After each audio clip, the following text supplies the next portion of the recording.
베니티 페어 6월호를 통해서 스타워즈 소식들이 어마어마하게 쏟아졌습니다. 드라마 소식은 물론이거니와 영화 소식들도 공개되었는데 방영일 순서대로 하나씩 소개해드리겠습니다. 우선 방영이 2주일도 채 남지 않은 오비안 케노비 소식입니다. 오비안 드라마의 경우에는 공개되지 않은 소식보다 공개된 소식이 많기 때문에 배우들의 이미지들이 주로 공개되었습니다. 다스 베이더와 세 번째 자매, 그리고 오비안 케노비의 풀 코스튬 이미지가 선보여졌습니다. 오비안 드라마 버전의 헤이든 다스 베이더를 본 것은 이번이 처음인 듯한데 로그원보다는 약간 더 새로운 희망에 가까워진 모습입니다. 다음은 이상하리만치 소식이 공개되지 않았던 안도르 소식입니다. 로그원 스타워즈 스토리의 프리퀄 격인 드라마 안도르는 올해 늦여름에 방영을 시작합니다. 마블의 쉬헐크가 8월 17일로 예정되어 있기 때문에 안도르 또한 이와 비슷한 7월 말에서 8월 초에 방영을 시작할 것으로 보이는데요. 현재 총 3개 시즌으로 구성되었다는 루머가 돌아다니고 있는 작품입니다. 안도르는 권력의 정점에 오른 제국으로부터 도망치는 절박한 사람들의 이야기가 될 예정으로 디에고 루나는 이를 빗대어서 이민자들의 이야기라고도 표현했습니다. 첫 시즌의 카시아는 시니컬하고 상실감을 느끼는 반혁명적인 인물이라고 하는데요. 그에 걸맞게 안도르의 첫 시즌은 그의 고향이 파괴되는 이야기를 보여줄 예정이라고 합니다. 카시안이 나고 자란 페스트 행성은 클론 전쟁기에 분리파가 진을 쳤던 행성 중 하나인데 이런 역사적 배경 때문에 공화국의 후신인 은하 제국의 검열망에 들어가 고역을 치르는 듯 보입니다. 카시안 또한 클론 트루퍼들이나 공화국군 워커에 돌을 던지는 등 어린 나이부터 저항 활동을 했다고 알려졌죠. 그가 태어난 행성이 파괴된 후 그 후에 카시안의 성인 시절을 비출 예정이라고 하니 어쩌면 은하 공화국기 시절을 실사로 볼 수 있을지도 모르겠습니다. 작가인 토니 길로이는 그가 새로 삼은 집이 첫 시즌의 주 무대가 될 것이며 그 공간이 어떻게 과격화되었는지를 보여줄 것이라고 말했습니다. 카시안과 더불어 제나비브 오라일리의 몬 모스마도 선보여졌습니다. 안도르의 배경 시간대는 레벨즈 시리즈의 시작과 동일한 야빈 전투 5년 전이기 때문에 몬 모스마는 아직 해산되지 않은 제국 의회에서 활동 중일 텐데요. 몬 모스마가 레벨즈 시리즈를 통해 반군으로 전향하기 전까지 정계에서 반란군을 돕는 이야기 또한 카시안의 이야기와 함께 풀리지 않을까 싶습니다. 만달로리안 시즌 3의 방영은 이르면 올해 말에서 늦으면 내년 초가 될 것이라고 합니다. 12월 28일에 첫 화를 방영했던 부고부 보바펫을 생각하시면 될 것 같은데요. 만도 3시즌에 대한 소식은 방영일 이야기 외에는 딱히 없습니다. 아소카 시리즈 또한 방영일 소식 외에는 별 소식이 없습니다. 다만 데이브 필로니는 아소카 시리즈에 대해서 1년의 연속적인 사건을 다룰 것이라고 말했는데요. 진득하게 하나의 이야기를 끌어가지 못하는 것으로 소문난 필로니가 자신의 말을 얼마나 지킬지는 두고 보아야겠습니다. 얼마 전에 촬영을 시작한 드라마 아소카는 내년인 2023년에 방영을 시작합니다. 고공화국 시대 말 그리고 영화 시대의 초장을 다루는 에콜라이트 시리즈는 나부 사태 100년 전, 그러니까 야빈 전투 132년 전을 배경으로 합니다. 에콜라이트는 겉으로는 평화롭고 안정적인 시대를 배경으로 한 미스터리 스릴러로 현재 고공화국 프랜차이즈는 1편으로부터 200년 전에 있었던 사건들로 페이지 1을 성공리에 끝내고 그로부터 150년 전으로 더 거슬러 올라갔습니다. 이 무렵의 은하계는 우주 해적 나일의 테러로 은하 공화국과 제다이 기사단이 큰 타격을 받았고 누가 진범인지도 모를 위협에 제다이 기사들은 코러산트의 대사원으로 집결한 상황입니다. 제작자 레슬리 헤드랜드의 말에 따르면 어쩌다가 보이지 않는 위험 속 이 지경까지 다다랐을지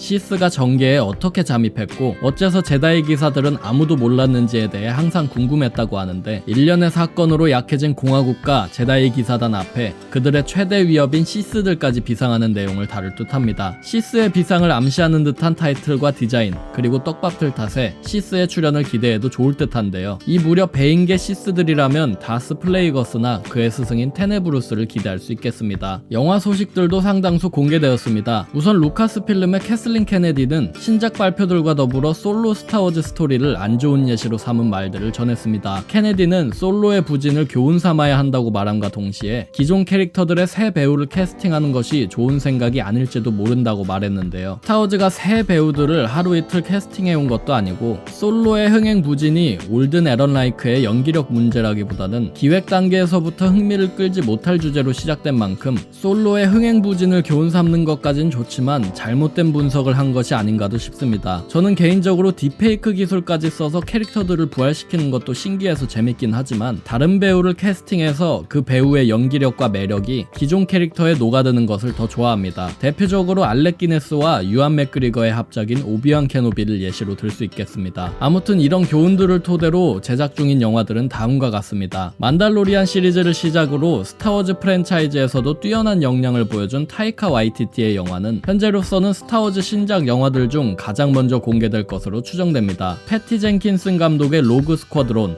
그리고 케빈 파이기의 스타워즈 영화 전에 공개될 예정이라고 합니다. MCU 스파이더맨 영화들을 맡았던 존 와츠도 스타워즈 영화를 제작합니다. 제다이의 귀환 이후 시퀄 3부작 이전 시기를 배경으로 하는 이 영화에 대해 루카스 필름 측은 엠블린 엔터테인먼트가 만들었던 80년대 클래식 성장형 모험 영화의 형태일 것이라고 말했습니다. E.T.나 넷플릭스의 기묘한 이야기 정도를 떠올리시면 될 듯한데 설명만 들어보면 이워크 대모험이라서 어떤 결과물이 나올지 궁금합니다. 다만 존 와츠 감독의 최근 영화들인 MCU 스파이더맨 시리즈가 별로였다는 것을 감안하면 기대도 기대지만 걱정이 앞섭니다. 그 외에도 꽤 오랜 시간 작업 중이라서 취소된 것이 아니냐는 풍문도 돌았던 라이언 존슨 감독의 스타워즈 3부작은 나이브스 아웃 후속작 등 존슨 감독의 바쁜 스케줄로 뒤로 밀렸을 뿐이라는 소식이 함께 들려왔습니다. 이로써 스타워즈는 영화 부문으로도 타이카 와이티티의 영화, 존 와츠의 영화, 라이언 존슨의 영화 3부작, 패티 젠킨슨의 로그 스쿼드론,